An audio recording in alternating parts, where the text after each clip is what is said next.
मैं हूं परवेज और आप देख रहे हैं हमारा YouTube channel discover the truth.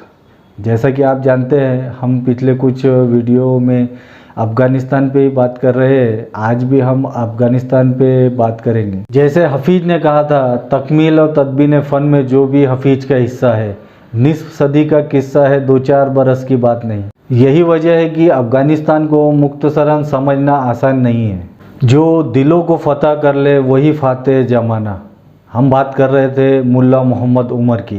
जैसे कि हमने पिछले वीडियो में बात की थी मुल्ला मोहम्मद उमर और तालिबान के उरूज और उनकी कामयाबियों की। आज हम बात करेंगे जो लोग तालिबान और मुल्ला मोहम्मद उमर को नाकामयाब या जो उन पे इल्ज़ाम लगाते हैं उन बातों की। इससे पहले हम पिछले वीडियो का एक करेक्शन करना चाहते हैं कि मुल्ला मोहम्मद उमर का शुरुआती एजुकेशन दारुल उलूम हक्कानिया खैबर पख्तूनख्वा पाकिस्तान में हुआ था। हमने पिछले वीडियो में 1979 का जिक्र किया था, जिसमें वो सोवियत वार के बाद में जामिया उलूम उल इस्लामिया जो कराची पाकिस्तान में है वहाँ एजुकेशन के लिए गए थे। मुल्ला उमर ने अपने साथियों से कहा था, अफ़गानिस्तान में जो भी बुत है और जिन्हें लोग अपने माबूदों की तरह समझते हैं उन्हें तोड़ दिया जाना चाहिए। मार्च 2001 में बामियान में जो बुद्ध की मूर्तियां थी, तालिबानियों ने उसे तोड़ दिया।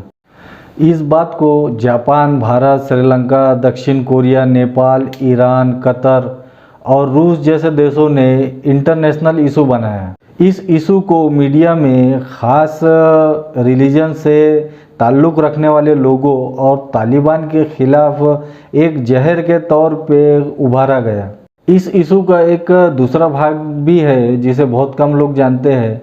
तब के तालिबान के एम्बेसडर सैयद रहमतुल्लाह हस्मी ने बताया था कि एक स्वीडिश मेमोरियल स्पेशलिस्ट के ज़रिए से अफ़गानिस्तान में उन मूर्तियों की मरम्मत करने का ऑफ़र हमें मिला था, जिसकी चर्चा हमने अफ़गान हेड काउंसिल में की। लेकिन अफ़गान की हेड काउंसिल ने उन बूतों को ठीक करने के बजाय बच्चों को खाना खिलाने के लिए पैसे देने के लिए कहा, तो उन्होंने मना कर दिया और कहा नहीं, हम पैसे सिर्फ मूर्तियों के लिए देंगे, बच्चों के लिए नहीं। यही वजह थी कि हमारी नेशनल काउंसिल ने इन बूतों को तोड़ डालने का फ़ैसला किया था।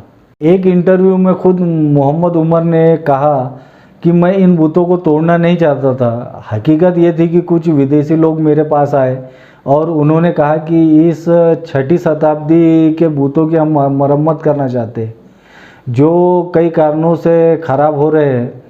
तो मैंने सोचा कि ये लोग किस किस्म के हैं जो हज़ारों जिंदा लोगों की इज्जत नहीं करते। अफ़गान जो भूख से मर रहे हैं, लेकिन वो इन बूतों के बारे में कितनी फ़िक्रमंद है। और ये एक मेरे नज़र में बहुत बुरी बात थी, इसीलिए मैंने इन बूतों को तोड़ने का हुक्म दिया। अब इन बातों से हम समझ सकते हैं कि स्वीडन किन ममालिकों का दोस्त था और किस तरीके से तालिबानियों के ख़िलाफ़ में एक साजिश बुनी जा रही थी। वो लोग जानते थे कि तालिबान एक लड़ाका कौम है और अगर हम इनके ईगो को हर्ट करेंगे तो ये कोई ना कोई गलत कदम ज़रूर उठाएंगे। एक नज़रिया जो तालिबान के ख़िलाफ़ थे, उस नज़रिए को हम उस दौर के मीडिया में समझ सकते हैं, लेकिन एक वजह जो तालिबान के तरफ से हो सकती थी उसको आज हम समझने की कोशिश करेंगे। जैसे कि हमने पिछले वीडियो में जाना कि अफ़गानिस्तान करीबन 1979 से एक युद्ध की हालत में था। उसने पहले यूएसएसआर के ख़िलाफ़ जंग लड़ी, उसके बाद में जो हाल अफ़गानिस्तान का वहाँ के मुजाहिदीनों ने किया वो हमने पिछले वीडियो में जाना। तो जैसे हमने पिछले वीडियो में जाना था, करीब 20 साल अफ़गानिस्तान में युद्ध की तबाही के वजह से लाखों लोग मारे गए, लाखों औरतें बेवाएँ हो गई, बच्चे यतीम हो गए।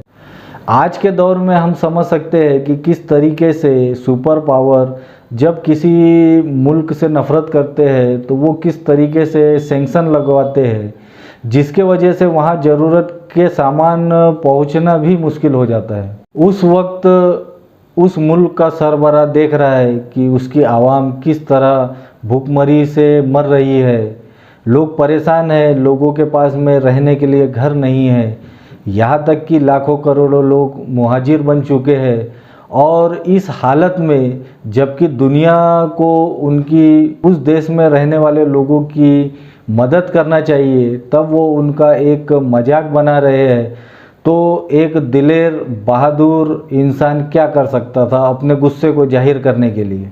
जिस तरह आज के दौर में मीडिया बेनकाब हो चुका है और लोग जानते हैं कि किस तरीके से मीडिया हुक्मरानों के मफाद के लिए काम करती है, अब उसी दौर में इस मीडिया के रोल को देखिए कि उन्होंने किस तरीके का काम किया था और लोगों के जज्बातों को भड़काया।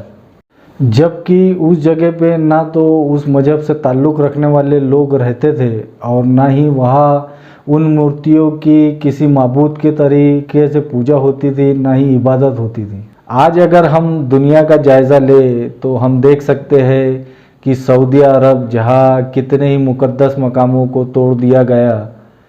उसके बाद अगर हम जायज़ा ले हिंदुस्तान, जिसमें कई मंदिर मस्जिद डेवलपमेंट के नाम पर खुद बीजेपी गवर्नमेंट के राज में तोड़े गए, और भी तमाम मुल्कों के अंदर में वहाँ की गवर्नमेंट डेवलपमेंट के नाम पर कई मुक़द्दस मकामों को तबाह कर देती है, लेकिन आवाम को कोई फ़र्क नहीं पड़ता और ना ही इंटरनेशनल कम्युनिटी वहाँ अपनी फ़ौजें उतार देती है।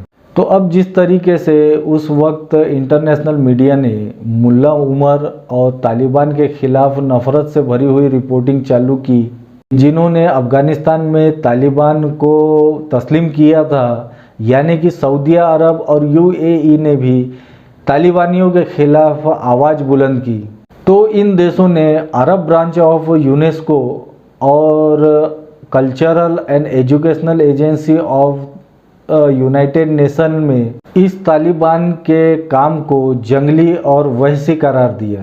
तो किसी ने खूब कहा है, अपनों की नादानी देख औरों की अय्यारी भी देख। आपने वो मदारी का खेल तो देखा ही होगा कि जब वो मदारी अपने बंदरों से कहता है तो वो हंसने भी लगते हैं, रोने भी लगते हैं, उछलने भी लगते हैं और गिरने भी लगते हैं। तालिबानियों के राज में एक और दूसरा बड़ा वाक़या हुआ, जिसमें मज़ार शरीफ में ईरानी कौंसलेट पर तालिबानियों ने कब्ज़ा कर लिया और ईरानी राजनयिकों को मार डाला। सभी के पास तालिबानियों से लड़ने की कुछ न कुछ तो वजह ज़रूर थी, लेकिन कभी दूसरों ने ये नहीं बताया कि हमने तालिबानियों के साथ में क्या सलूक किया। किसी ने क्या खूब लिखा है, और भी दौरे फलक है अभी आने वाले, नाज इतना न करे हमको सताने वाले। अब इससे आगे की बात हम अगले वीडियो में करेंगे, तो आप सब हमारे साथ बने रहिए। अगर आपको ये वीडियो पसंद आए तो इसे लाइक करिए, शेयर करिए और सब्सक्राइब करिए।